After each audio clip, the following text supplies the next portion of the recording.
چین در زمان سلسله خان غربی از لحاظ اقتصادی و فرهنگی در وضعیت بسیار خوبی قرار داشت.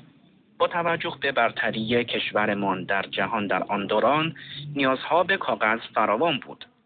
به نظرم در آن دوره کاغذ به طور انبوه تولید میشد. بدیهی است که اختلاف نظر در این باره کماکان ادامه خواهد داشت. با این حال این نیز بدیهی است که فن کاغذسازی در همان سلسله خان غربی از جاده ابریشم به امپراتوری پارس و از پارس به کشورهای عربی راه یافت و در سال 1150 میلادی نخستین کارخانه کاغذسازی در اروپا احداث شد. شنوندگان عزیز، این بود بخش اول مجموعه ویژه برنامه‌های مبدأ کاغذ. از همراهی شما سپاسگزارم. شب شما خوش. شنوندگان گرامی، ویژه برنامه سرچشمه کاغذ را شنیدید. از شما دعوت می‌کنم تا فردا شنونده ادامه این برنامه باشید. برای کسب اطلاعات بیشتر درباره کاغذ لطفاً به سایت ما مراجعه کنید.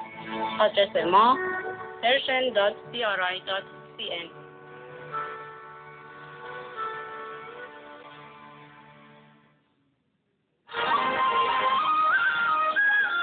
برنامه‌های بخش فارسی رادیو بین‌المللی چین همه روزه 3 بار در غرب آسیا بر روی امواج متوسط پخش می‌شود که زمان پخش و فرکانس‌های آن به قرار زیر است.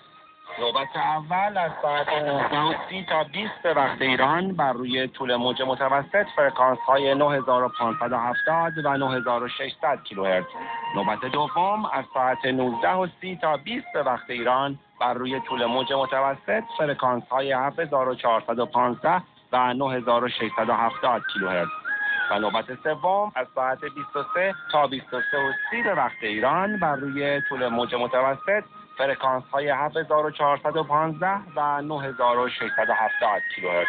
نشانی سایت اینترنتی ما persian.cri.cn